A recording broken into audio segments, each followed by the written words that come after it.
Dumating sila sa restaurant ng alas 7:30. Marami na rin ang tao at ang ilan ay bumati sa kanila nang makita sila. Congratulations, Gareth! Congratulations, Alexandra! Ngiti at pasasalamat na lamang ang ginawad nila sa mga taong bumabati. May ilan na hindi talaga kilala ni Alexandra pero nginingitian na lamang niya para matapos na. Sinalubong sila ni James at giniya sa likod ng restaurant. Naiwan ng mga bisita sa loob, ngunit tila walang problema sa bagay na yon. Good evening, Tita Gret. Good evening, Tito Rene. Bati ni Pablo sa mag-asawa. Pagkatapos na humalik sa pisngi ni Claudine at nakipagkamay kay Rene. Bumaling naman sa kanya si Pablo at ngumiti. Hey, bati ni Pablo sa kanito hinalikan ng kanyang pisngi. Nakipagkamay naman si Pablo kay Gareth. I hope we're not yet late. Natatawa niyang tanong sa dalawa. Tumawa si Pablo at umiling. Sakto lang, sagot nito. Hey beautiful, nagbaba naman to ng tingin kay Athena. Did you miss Tito Pablo? Ngumiti si Athena at tumango. Binuhat ni Pablo ang batang babae at tinawakan naman ang kamay ni Damon para dalhin sa mahabang mesa. Sumunod silang mag-anak at naupo. Sa magkabilang kabisera naupo ang mag-asawang Claudine at Rene. Sa kanan ni Claudine ay si Alexandra, kahilerang kambal. Samantalang sa kaliwa naman ay si Gareth, kahilera si Pablo at James. Pagkatapos nilang magdasal at magpasalamat para sa pagkain at mga biyayang natatanggap, kumain na rin sila. Ganon din ang mga guest sa loob ng restaurant. Bilog na bilog ang buwan kaya kakaibang ambience sa labas ng restaurant. Mas naging intimate ang atmosphere. Kahit na may kasama silang ibang bisita at may ilan pang press na naimbitahan, nirespeto naman ang kanilang desisyon na lumayo saglit. How's Natalie by the way? Biglang tanong ni Claudine pagkatapos ng kamustahan. Sumulyap ng tingin ng ginang kay Pablo. Sa sunod na araw palalabas ang result niya, Tita Gret. Sagot ni Pablo, pero tingin ko maayos naman ang kalagayan niya. Hindi lang siya makapagsalita at makapaglakad ngayon. But aside from that, wala nang ibang komplikasyon. Umaasa kaming mababantayan mong bagay na yan, iho. Mababa ang boses na saad ni Rene. Tumango si Pablo. Don't worry, Tito. I'm all hands in this matter. Malaki ang tiwala namin sa'yo, iho. You've been the first-rank surgeon before. You're really good at your field of expertise. Puri ni Claudine nang maalala na sikat at magaling na doktor si Pablo. Itong nangungunang doktor sa kanyang henerasyon at sa buong Pilipinas. Nabalitaan ko, babalik ka na rin sa medicine field. Babalik ka na ba sa pagiging doktor mo, iho? Tanong niya rin eh. Sinulyapan nila Alexandra at Gareth si Pablo. Dati ayaw na nitong maging doktor. Ngayon mukhang nakahanap ng inspirasyon para bumalik sa field na yon. He just wants to see someone in the hospital. Tito Rene, bigla'y sabat ni James. Really? Naging kuryoso namang bigla si Rene sa sinabi ni James. Tss, Pablo hissed. Yes, kaya babalik siya para makita niya palagi sa pang-doktor na nakareside sa hospital na yon. Natawa si Gareth. That's the reason kaya mo hiniling sa akin na kausapin ko si Director Lee for your recommendation? Bahagyang siniko ni Pablo si James dahil sa paglaglag nito sa kanya. What? It's true. Bumalik ka sa pagiging doktor kasi nakita mong doktor na rin si... Kailan ka pa naging madaldal, James? Putol ka agad ni Pablo sa kaibigan bago pa nito ibuko ang lahat ng kanyang sekreto. Natawa sila sa pagbabangayan ng dalawa. Director Lee is the owner of Dr. Lee Memorial Hospital, right? He's our friend. Nakausap mo na ba si Director Lee, Gareth?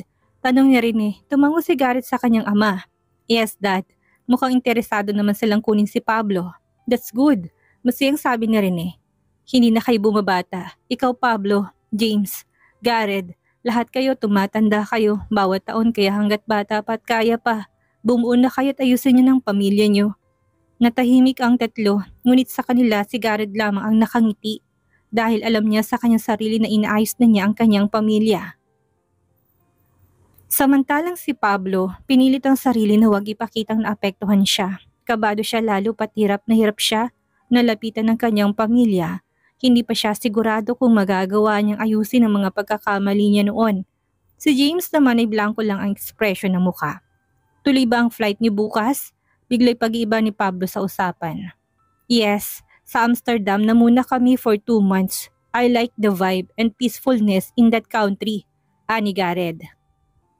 Baka pagbalik nyo, may kambal na naman kayo, tanong ni James. Blanko pa rin ang ekspresyon ng mukha. Biglang natahimik ang mesa nang magangat siya ng tingin nakita niya natigilan si Alexandra. Kapwa na painom ng tubig ang mag-asawang Rene at Claudine. Samantalang natatawa si Pablo. What? Tanong niya kay Garrett nang pukulin siya nito ng masamang tingin. What's wrong with having another twin? Tanong ni Garrett.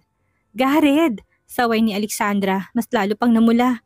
Malakas naman na napatawa si Pablo. Nangingiti naman si Claudine at Rene. Twin? Who's twin, mommy? Biglay tanong ni Athena kay Alexandra.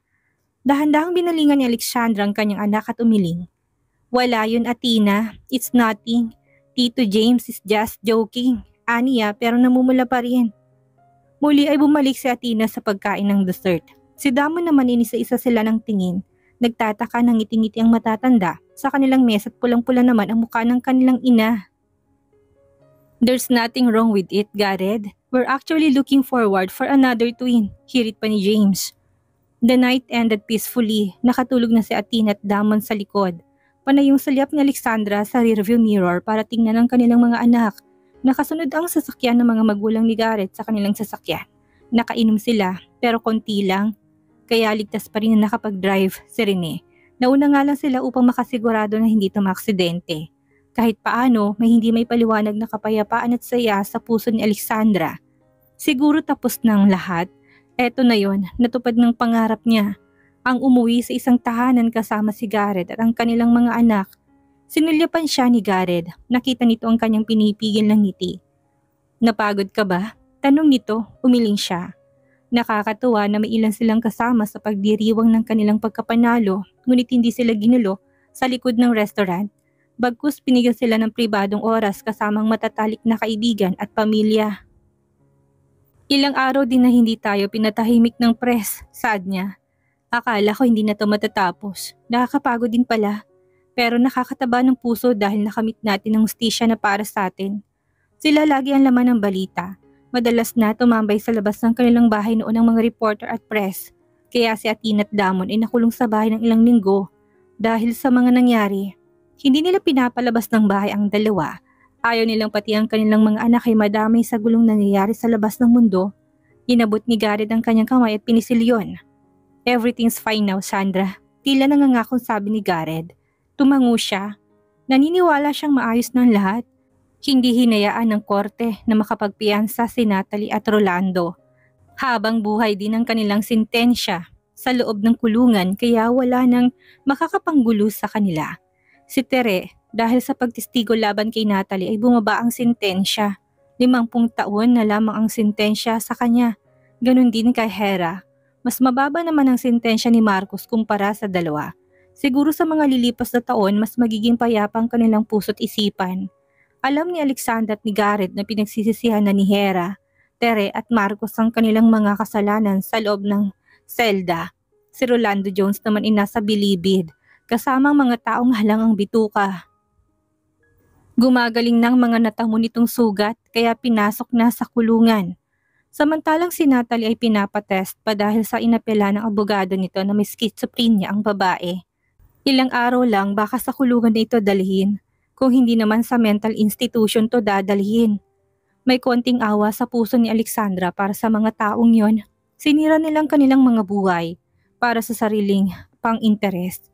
Nakakalungkot dahil sila lang din ang gumawa nito sa kanilang mga sarili.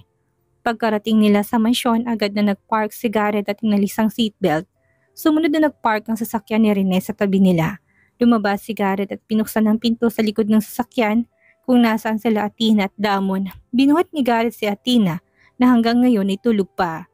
Samantalang nang lumabas si Rene, dumiretso to sa sasakyan nila ni Garrett para kunin si Damon. Nauna naglakad ang mag-ama, buhat ang dalawang bata, nahuli si Alexandra at si Claudine.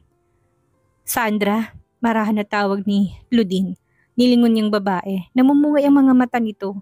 Siguro dahil sa alak na nainom. I'm so happy. I'm so proud of you, Iha. Buong pusong sad ni Claudine. Inabot nitong kanyang dalawang kamay at pinisil ng marahan.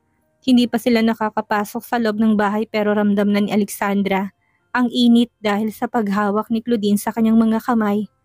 I found a home in this family. Bulong ng isip ni Alexandra. Masaya siya na maayos na rin ang relasyon ni Garrett sa mga magulang nito. You've been in so much pain and so many troubles. Pero lahat ng yun, nalagpasan mo. Masayang masaya ako na kahit na anong pagsubok ang dumaan sa inyo ni Gareth, bumalik ulit kayo sa isa't isa. Nahanap niyo ang isa't isa. Nangilid ang luha sa mga mata ni Claudine. Mom, she softly said, si Gareth ang nakahanap sa akin. Siguro, hinayaan na rin kami ng tadhana na magtagpong muli. Kaya sa huli, sa isa't isa pa rin kami umuuwi. Ngumiti si Claudine, puno ng kagalakan ng mga mata nito at marahan na tumango. Palagi kong pinagdarasal ang kaligtasan niyo. Palagi kong hinihiling sa Diyos na maging matatag kayong dalawa para sa pamilya niyo. Pagkatapos ng lahat ng inyong pinagdaanan, alam ko mas matatag na kayo ngayon. Parang may pumisil sa puso ni Alexandra, yun din ang napansin niya sa kanyang sarili.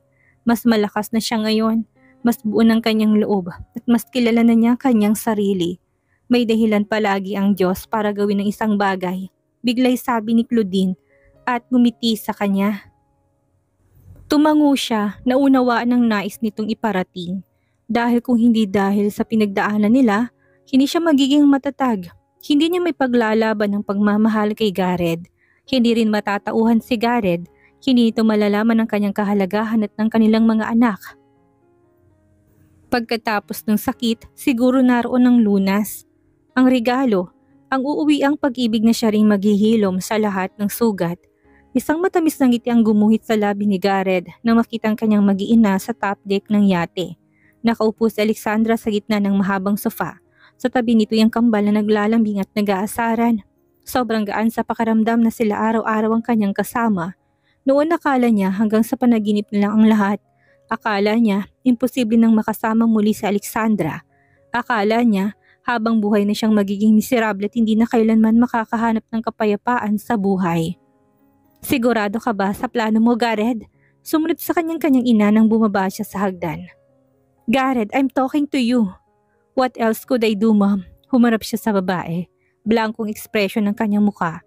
Ayaw niya na makipagdiskurso pa dahil buo ng kanyang pasya. 3 taon nang wala si Alexandra.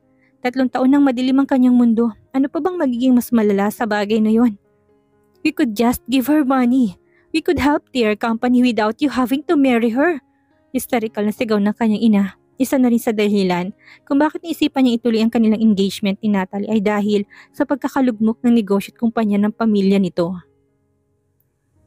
Last year lang namatay ang ina nito. Alam niyang kagaya niya, vulnerable din si Rolando Jones. Dahil sa pagkawala ng asawa nito, kaya hindi ito makapagtrabaho ng maayos. Si Natalie ang tumatayong CEO ng Jones Group of Company. Hirap na hirap itong ayusin ng papalubog ng kumpanya. Kailangan ito ang kanyang tulong sa pamamalakad. Kung sakaling hindi magiging maayos ang kanilang pagsasama ni Natalie, maaari rin naman silang mag-file ng divorce. Gareth, please, just this time, makinig ka naman sa akin, pakiusap ni Claudine. Hinawakan itong kanyang braso. Umawang ang labi nito nang makitang madilim na expression sa kanyang mga mata. I know that you're still hurt. Alam ko na hanggang ngayon sinisisi mo pa rin ang sarili mo sa pagkawala ni Alexandra. But it's not entirely your fault. Mahinahon na nitong saad. Napaiwas siya ng tingin. Mabanggit lamang ang pangalan ni Alexandra ay naninikip na kaagad ang kanyang dibdib. Siguro kahit na ilang taon pang lumipas ay patuloy niya pa rin na maalala ang malagim na sinapit nito sa kamay ng mga taong walang kaluluwa. Isa pa sa ikinaiinis niya ay hindi man lang mahanap ang mga taong kumidnap sa kanyang asawa. Meron ang lead pero hindi mahanap ang mga yon. Hindi rin siya makapag-hire ng private investigator dahil hindi niya alam kung sinong ipapahanap.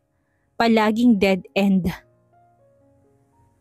Hindi rin makakatulong na pinipilit mong sarili na bayaran ang utang na loob mo kay Natalie sa pamamagitan nito. I know that you don't love her. You couldn't love her even if Alexandra's gone. Kaya pakiusap, Gareth, wag mo nang pahirapan ang sarili mo. Walang nakakaintindi sa sitwasyon niya. Hindi lang naman ang utang na loob at ang pangako niyang kasal ang tutuparin niya. Gusto niya na rin alamin kung may kinalaman ba si Natalie sa pagkawala ni Alexandra. Tingin mo, may kinalaman siya, Gareth?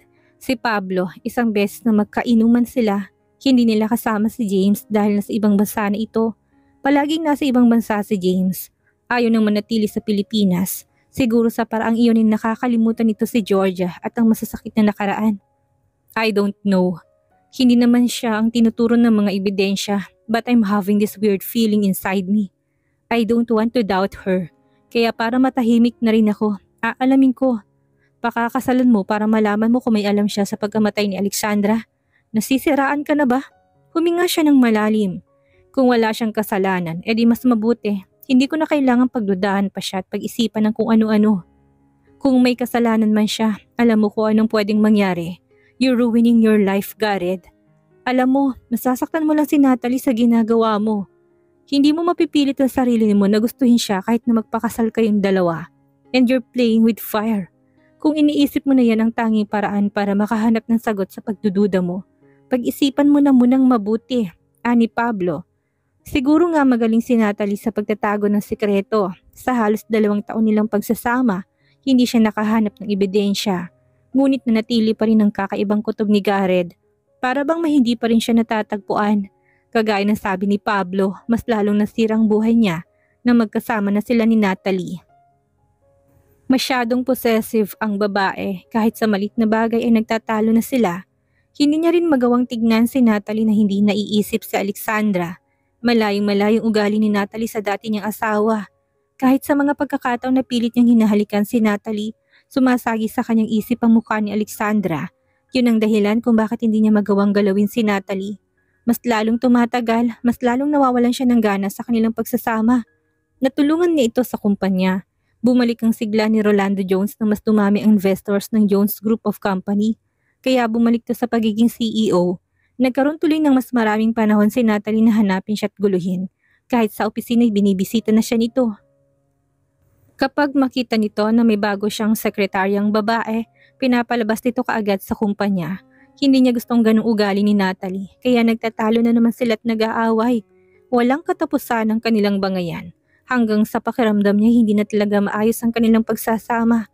Hindi niya magawang itrato ng tama si Natalie bilang asawa. Kaya sa huli, naisip niyang panahon na nga para mag-file sila ng diborsyo. Balak niya na niyang makipaghiwalay sa babae.